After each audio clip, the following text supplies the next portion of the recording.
नमस्कार मित्रांनो, लक्ष्मी निवास 18 एप्रिल भागामध्ये सिद्धूला पूर्वीला कुंकू लावायला लावतात, पण त्याला लावायचं नसतं. त्यामुळे तो खूप सैरभैर होतो.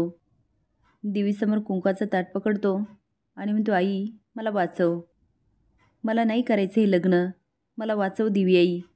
तो आता उठायला लागतो आणि दुपट्टा त्याच्या पायाखाली येतो. त्यामुळे सिद्धूचा तोल जातो आणि कुंकू भावनाच्या कपाळी लागतं. सगळ्यांचं लक्ष पडायला लागलेल्या सिद्धूकडं असतं, पण भांडखोर आजी मात्र भावनाकडे बघते आणि म्हणते, अवलक्षणी कुठली? माझ्या सिद्धूच्या हाताने कुंकू हिच्या कपाळी लागलंच कसं? सिंचनाला खूप राग येतो आणि ती आजीवर खूप ओरडते. एवढंच काय, ह्यावेळेस पूर्वी पण आजीवर भडकते.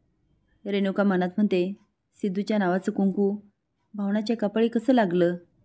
देवी आई हा काय संकेत आहे? पण लक्ष्मीला मात्र खूप आनंद होतो. ती मनात म्हणते, म्हणजे माझ्या भावनाच्या नशिबात सौभाग्य आहे तर. सिद्धू मनात म्हणतो, देवी आई हा काय इशारा आहे? नक्की तुझ्या मनात चाललंय तरी काय? पण भावना मात्र फक्त सगळ्यांकडे बघत असते. नंतर आरशासमोर जातं तर तिच्या कपाळी कुंकू. ती आता तिथून पळ काढते. घरी येऊन बाथरूममध्ये जाते. रडत कपाळाचं कुंकू पुसते. बादलीभर पाणी घेते आणि डोक्यावर ओतते आणि रडत म्हणते, देवा तू का माझ्याशी असा खेळ खेळतो? साखरपुड्याच्या वेळी अपमान झाला, आज पण झाला. डोकं पुसत म्हणते, हे कुंकू माझ्याच कपाळी पडायचं होतं का? पोलीस घरी येतात आणि म्हणतात, हरीश श्रीनिवास दळवी इथेच राहतात का?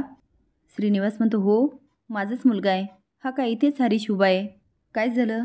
पोलीस म्हणतात, आम्ही त्यांना अटक करण्यासाठी आलो होतो.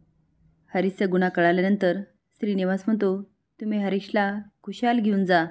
लक्ष्मी रडत म्हणते, अहो नको. श्रीनिवास म्हणतो, फक्त 1 मिनटं थांबा. पोलीस माना लावतात. श्रीनिवास हरीच्या एक कानाखाली देतो.